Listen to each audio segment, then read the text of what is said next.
Hello students. Tense में अब तक हम लोगों ने प्रेजेंट के पूरे भाग को समझ लिया था। अब हम पास्ट में आते हैं और पास्ट के पहले टेंस पास्ट इंडेफिनिट टेंस मतलब भूत अनिश्चित काल के बारे में समझते हैं। भूत अनिश्चित काल मतलब पास्ट इंडेफिनिट टेंस, जिसका मतलब होता है कि अब कोई ऐसा कार्य जो भूतकाल में मतलब यहां से पिछले बीते हुए समय में जो चीजें अनिश्चित अवस्था में अनिश्चित समय में जो चीजें खत्म की गई हों, वहीं पर उसी के बारे में हम यहाँ आज चर्चा करेंगे। तो पास्ट इंडेफिनिट टेंस का मतलब होता है कि जो चीज अनिश्चित काल में खत्म हुआ है, आज से पहले जो खत्म हुआ है वही पास्ट इंडेफिनिट टेंस होता है। इसकी जो पहचान होती है वह होती है ता, था, ती, थी, ते, थे। ता, था, ती, थी, ते, थे, आ, ई, ए, आदि। जैसे कि वाक्य में जो क्रिया होगी उस क्रिया के अंत में ता, था, ती, थी, ते, थे या आ, ई, ए आदि की मात्राएं आएंगी। जैसे राम स्कूल जाता था, मोहन खाना खाता था, या मोहन स्कूल गया, मैंने उसे पीटा। इस प्रकार के जो सेंटेंस होते हैं वे पास्ट इंडेफिनिट टेंस कहलाते हैं। या तो ऐसे शब्द जो ऐसे कार्य जो ठीक अभी अभी कुछ देर पहले खत्म हुए थे, और या तो कुछ ऐसी वाक्य जो अनिश्चित समय में हल होते हैं। Past indefinite tense past indefinite tense present indefinite tense की भांति एकदम सरल होता है। Present indefinite tense past indefinite tense एक दूसरे से बहुत अधिक मिलते जुलते हैं। प्रेजेंट इंडेफिनिट टेंस में साधारण वाक्य में हम सहायक क्रिया का प्रयोग नहीं करते हैं, तो पास्ट इंडेफिनिट टेंस के भी साधारण वाक्य में हम सहायक क्रिया का प्रयोग नहीं करते हैं। जब हम साधारण वाक्य की सहायक क्रिया में साधारण वाक्य में सहायक क्रिया का प्रयोग नहीं करते थे पास्ट प्रेजेंट इंडेफिनिट में, तब कर्ता एक वचन होने पर क्रिया में यस या ईएस का प्रयोग करते थे। लेकिन पास्ट इंडेफिनिट में जब हम साधारण वाक्य में सहायक क्रिया का प्रयोग नहीं करेंगे, तो चाहे कर्ता एक वचन हो या बहुवचन हो, हम वहां क्रिया की दूसरी अवस्था प्रयोग करेंगे। तो विद्यार्थियों, आपको इस बात की जानकारी होनी चाहिए कि क्रिया की तीन अवस्थाएं होती हैं। जितनी भी क्रियाएं होती हैं सभी क्रियाओं की तीन अवस्थाएं होती हैं, और वो जैसे गो, वेंट, गॉन, मतलब कि जितनी भी क्रिया होगी सभी क्रियाओं में तीन अवस्थाएं होंगी। Read, red, red. अब तक हम लोगों ने प्रेजेंट परफेक्ट टेंस पढ़ा है, वहां पर हमने क्रिया की तीसरी अवस्था का प्रयोग किया है। पास्ट इंडेफिनिट टेंस एकमात्र ऐसा टेंस होता है जहां पर हम क्रिया की दूसरी अवस्था का प्रयोग करते हैं। तो बाकी के जितने भी रूल्स हैं अब तक के पढ़े गए टेंसेज के अनुसार ही सभी रूल्स पास्ट इंडेफिनिट टेंस में भी लागू किए जाते हैं। तो इस प्रकार से आप अगर पिछले वीडियोज का सहारा लेंगे, रूल्स को अगर पूरा समझ कर रखेंगे, तो बाकी टेंस को हल करने में आपको किसी प्रकार की कोई परेशानी नहीं होगी। मित्रों, एक बात मैं आपको और बताना पसंद करूंगा कि मैंने टेंस पढ़ाना इसलिए शुरू किया क्योंकि अगर आप टेंस के बारे में अच्छे तरीके से अगर जानकारी रखेंगे, तो आने वाले समय में जो आपको अच्छे अच्छे यूजेज पढ़ाए जाएंगे, या जो इंटर के विद्यार्थी होंगे उनको जो सिंथेसिस, ट्रांसफॉर्मेशन, जो सिंटेक्स, ये सब चीजें जो पढ़ाई जाएंगी, या बड़े बड़े पैसेजेज जो आपको हल करने के लिए दिए जाएंगे, वहां पर आपको इन चीजों को सीखने में, उन चीजों को समझने में आपको बहुत आसानी होगी। क्योंकि ऐसा कहा जाता है कि well begun is half done, मतलब अगर कोई चीज अच्छे तरीके से शुरुआत की जाती है किसी चीज का, तो वह आधा तो उसी समय पूरा हो जाता है। इसलिए मित्रों, हम टेंस को बहुत ही ध्यान पूर्वक और बहुत ही अच्छे से पढ़ने की आपसे आशा करते हैं। तो पास्ट इंडेफिनिट के हम कुछ उदाहरण आपको यहाँ पर देते हैं। पास्ट इंडेफिनिट की सहायक क्रिया आप जानते हैं कि पास्ट इंडेफिनिट सहायक क्रिया डिड होती है और वाक्य साधारण वाक्य में क्रिया की दूसरी अवस्था प्रयोग की जाती है। जैसे मैं स्कूल जाता था, मैं स्कूल जाता था। मैं मतलब आई, जाना मतलब गो की दूसरी अवस्था went. I went to school, I went to school. क्रिया की दूसरी अवस्था रख देना है, एकदम साधारण वाक्य में और कुछ नहीं करना है। जैसे माली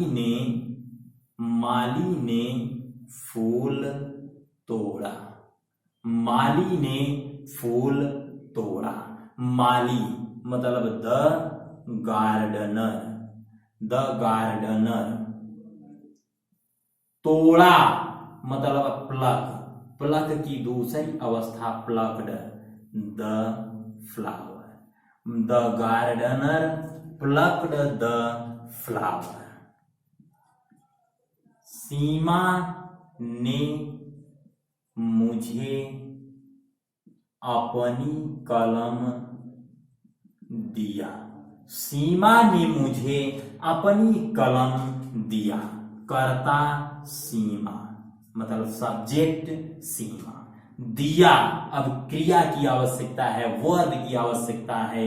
देना मतलब गिव, गिव की दूसरी अवस्था गिव।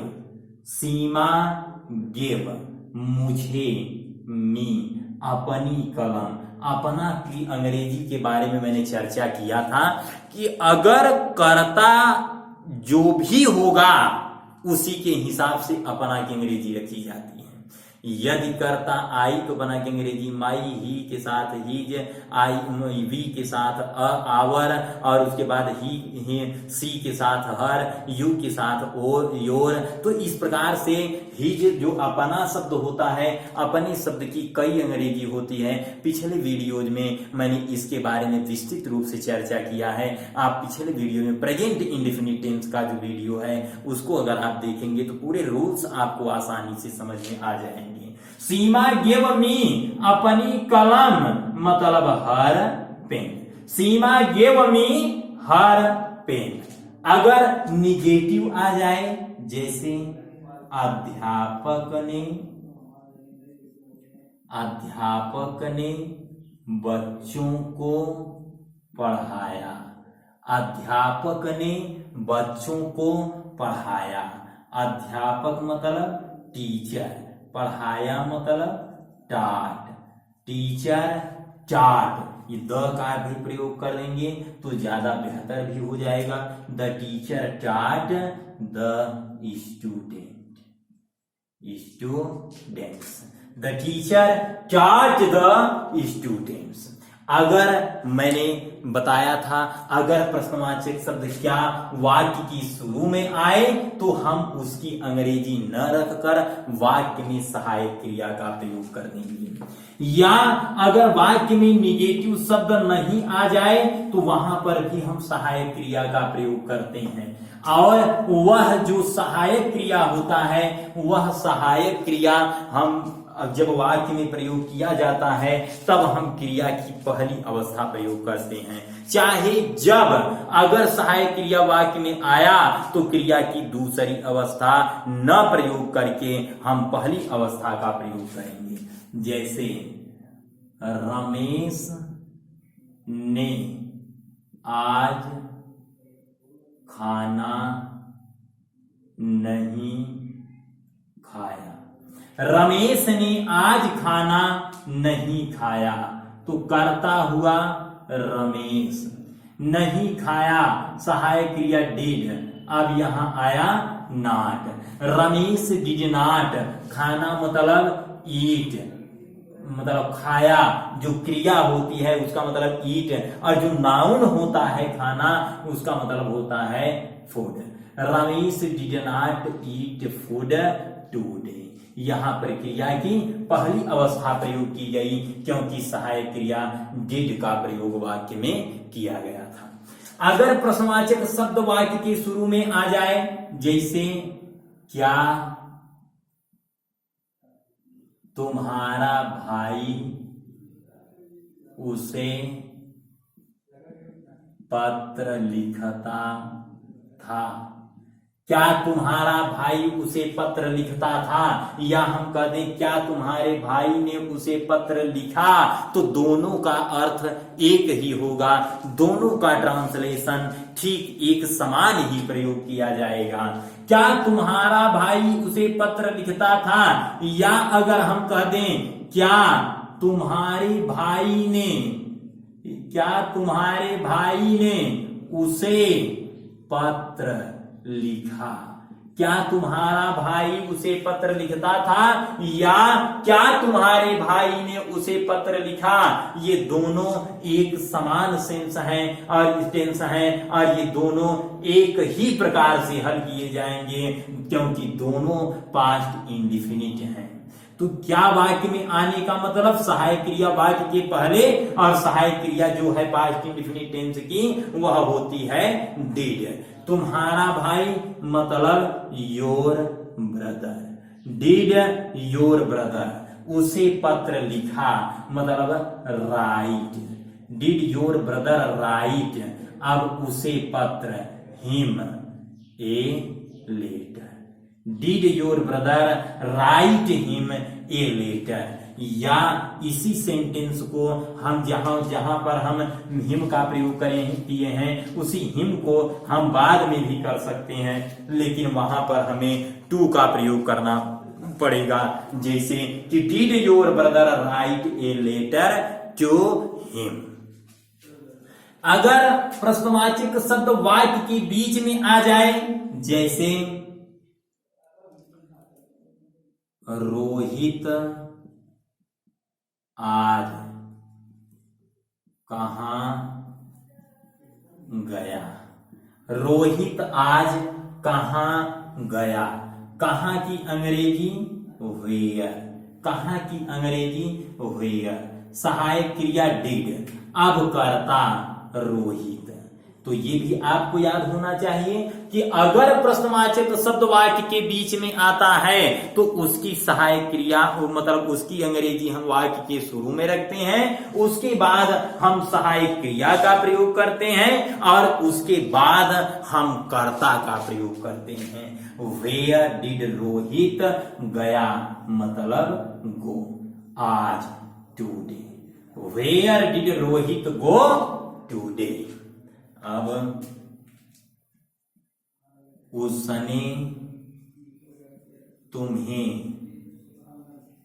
क्यों पीटा, उसने तुम्हें क्यों पीटा, क्यों मतलब कि वाई, वाई क्यों मतलब वाई, सहायक क्रिया डिड, वाई डिड, अब करता ही, पीटना बीट, तुम्हें मतलब you, why did he beat you.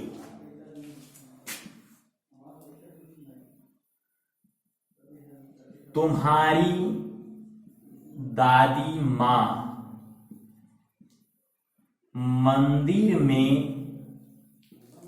क्या करती थी, तुम्हारी दादी माँ मंदिर में क्या करती थी। अगर प्रश्नवाचक शब्द क्या वाक्य के शुरू में आ जाए तो उसकी अंग्रेजी हम न प्रयोग करके सहायक क्रिया का प्रयोग करते हैं, लेकिन अगर वही सहायक प्रश्नवाचक शब्द क्या वाक्य के बीच में अगर आ जाए तो हम उसकी अंग्रेजी वाक्य के शुरू में रखते हैं।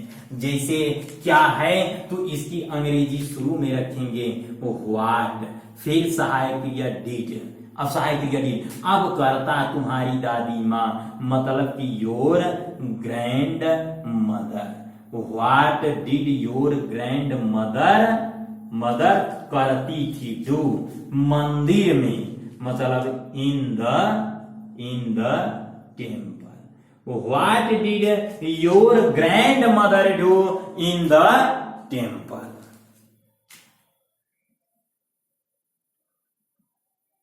दीपक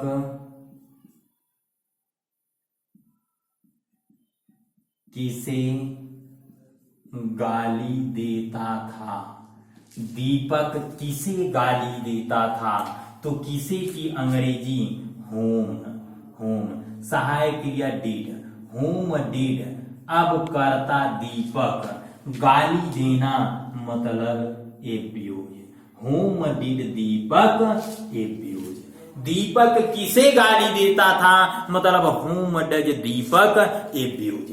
जिस प्रकार से आप प्रेजेंट इंडिफिनिट टेंस में एक विशेष प्रकार के रूल्स को देखे थे कि अगर हु आ जाए तो कर्ता सब्जेक्ट के स्थान पर प्रयोग करके उस वाक्य को एकदम साधारण वाक्य की तरह हल करते हैं, अर्थात वहां पर हम सहायक क्रिया का प्रयोग न करके क्रिया में यस या ईएस का प्रयोग करते थे। ठीक वही व्यवस्था पास्ट इंडिफिनिट टेंस में भी मित्रों लागू होगी। जैसे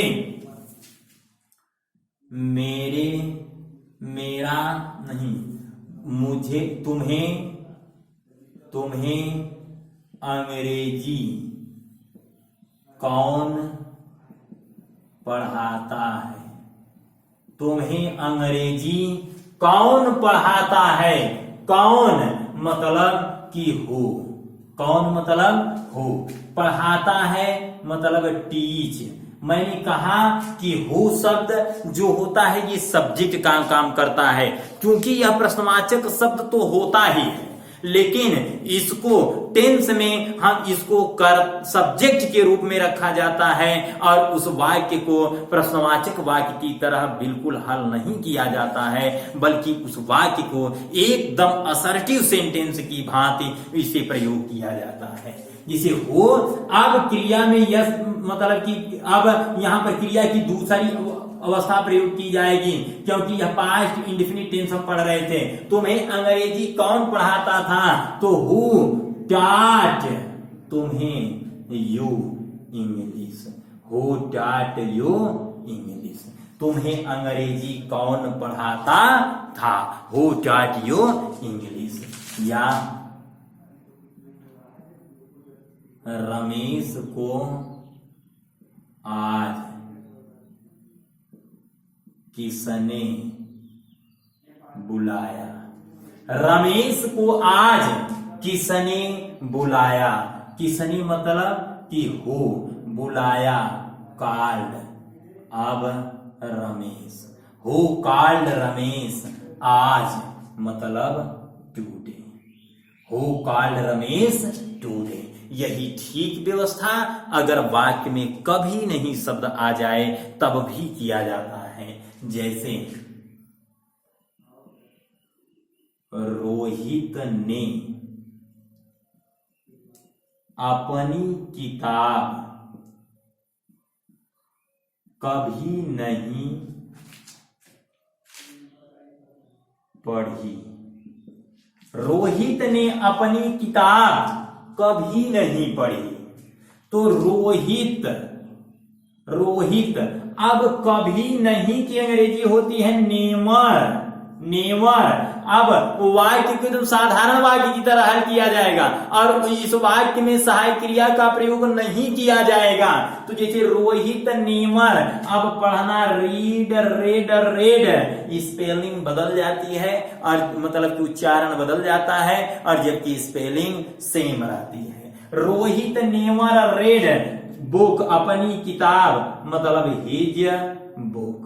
Rohit never read his book. अब जैसे अगर जिस वाक्य में कौन या किसने आता है, किसने का मतलब भी हु होता है, कौन का मतलब भी हु होता है, क्योंकि ये दोनों सब्जेक्ट के ही प्रश्न पूछते हैं और ये दोनों एक ही होते हैं, मात्र कहने का जो लहजा है सिर्फ उसी में अंतर है, और जबकि दोनों का सेंस जो है वह एक समान होता है। तो अगर कौन वाले शब्द में या किसने वाले शब्द में अगर नहीं शब्द का प्रयोग हो तो यह वाक्य भी निगेटिव सेंटेंस में हल किया जाएगा। जैसे रवि को कल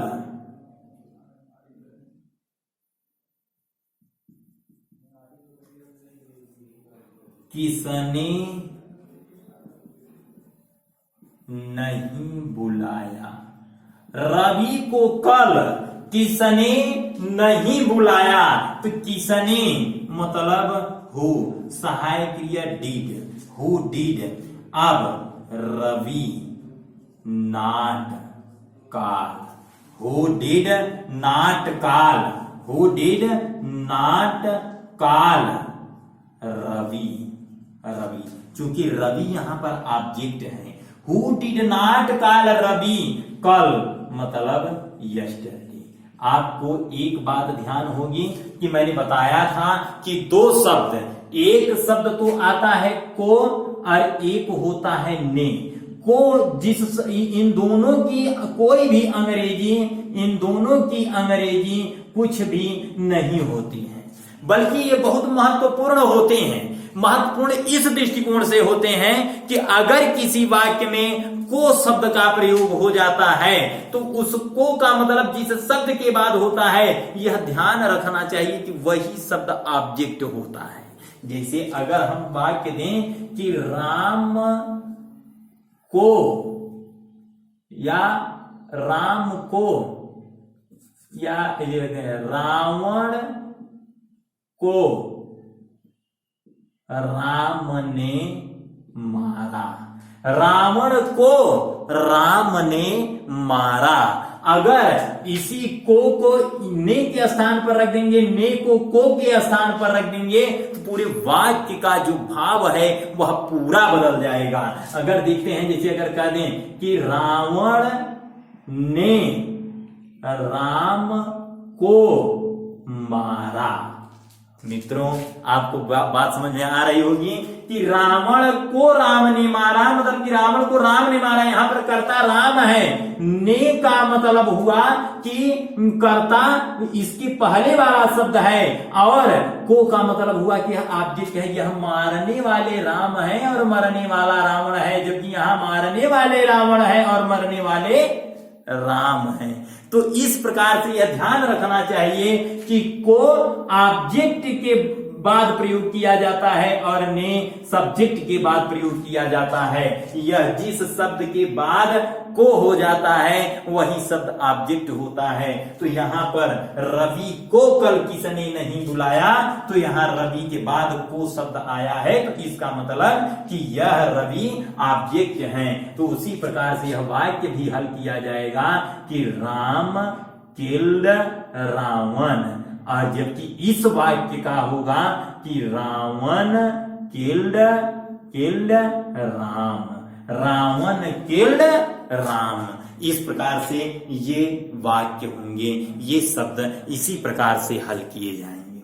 अगर और जो मैंने कुछ रूल्स अंतिम में जो आपको बताए थे, अगर किसने, कौन सा, कौन सी, किसका, कितना, कितनी, किसका, किसकी, अगर ये शब्द आ जाते हैं तो इन शब्दों के बाद का जो प्रोनाउन मतलब जो नाउन होता है उसे उसके साथ प्रयोग किया जाता है।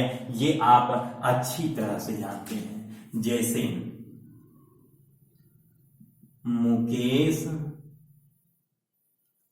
ने किसकी बाइक खरीदी। मुकेश ने किसकी बाइक खरीदी। किसकी की अंग्रेजी मैंने पहले ही बताया था कि इसकी किसकी की अंग्रेजी होता है हुज, बाइक, हुज बाइक। अब सहायक क्रिया प्रयोग की जाएगी डिड, हुज बाइक डिड। अब कर्ता Mukesh, whose bike did Mukesh खरीदी, मतलब buy. Whose bike did Mukesh buy. और अगर देखते हैं कि वह किस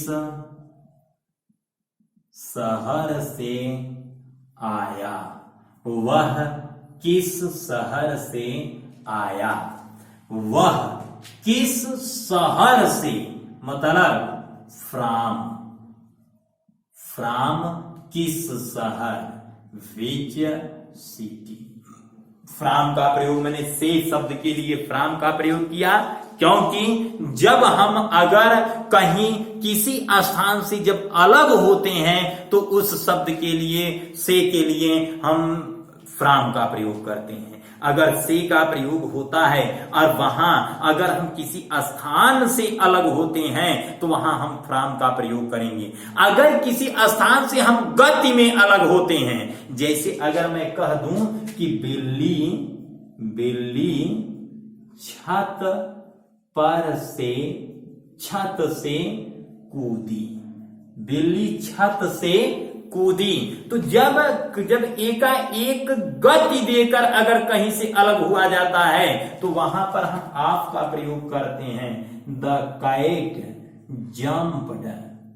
jumped of the roof, the kite jumped of the roof, वहां पर ऑफ का प्रयोग किया जाता है, ओ डबल एफ का प्रयोग किया जाता है। लेकिन अगर कोई स्थान है, अगर उस स्थान से हम अलग होते हैं तो वहां पर हम फ्रॉम का प्रयोग करते हैं। मतलब फ्रॉम विच सिटी अब did he come, from which city did he कम।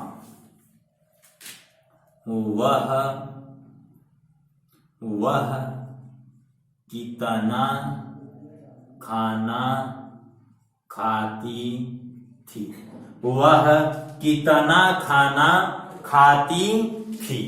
अब यह बात आप ध्यान दीजिए, यहां पर वह शब्द है, कितना के बाद खाना है।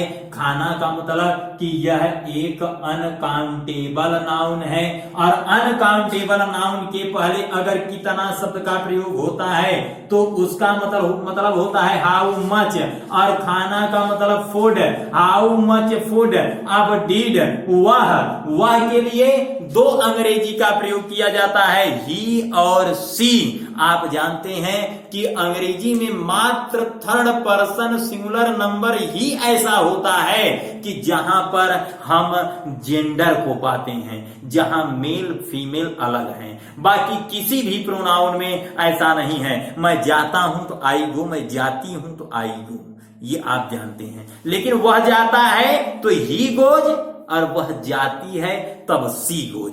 तुम जाते हो तो यू गो, तुम जाती हो तब भी यू गो। लेकिन थर्ड पर्सन सिंगुलर नंबर ऐसा होता है कि जहां पर हम यहां जेंडर को डिवाइड पाते हैं, इन दोनों की अंग्रेजी अलग अलग होना पाते हैं। तो हाउ मच फूड डिड, अब यहां सी ईट, हाउ मच फूड डिड सी ईट। और रोहित ने कितनी किताबें खरीदी, रोहित ने कितनी किताबें खरीदी। तो यहां हाउ मेनी, क्योंकि आप जानते हैं कि काउंटेबल नंबर जो होता है, जो काउंटेबल नाउन होते हैं, उनके साथ हम हाउ मेनी का प्रयोग करते हैं कितना कितनी के लिए। How many books. अब डिड रोहित खरीदना मतलब बाय। ये था आपका पूरा पास्ट इंडेफिनिट टेंस। अगले वीडियो में हम पास्ट कंटीन्यूअस टेंस के बारे में चर्चा करेंगे और हम टेंस के बारे में विस्तृत रूप से जानने की आपसे आशा करते हैं। अगर आप टेंस को विस्तृत रूप से समझते हैं तो आने वाली जो बाकी की चीजें होंगी, और अगर आप कभी अंग्रेजी बोलने का भी प्रयास करेंगे इन फ्यूचर, अगर हम इस पर स्पीकिंग का भी कोर्स जारी करते हैं तो आपको वहां भी अंग्रेजी सीखना, अंग्रेजी बोलना सीखने में आपको बहुत सहायता मिलेगी। इसलिए टेंस को आप विस्तृत रूप से तैयार करते चलिए और हम अगली वीडियो में प्रेजेंट कंटीन्यूअस टेंस के साथ मिलेंगे। तब तक के लिए धन्यवाद, नमस्कार। हम क्षमा चाहते हैं आप लोगों से, प्रेजेंट कंटीन्यूअस नहीं बल्कि हम अगले टेंस, अगले वीडियो में हम पास्ट कंटीन्यूअस के लिए मिलेंगे, पास्ट कंटीन्यूअस के साथ मिलेंगे। तब तक के लिए धन्यवाद, नमस्कार।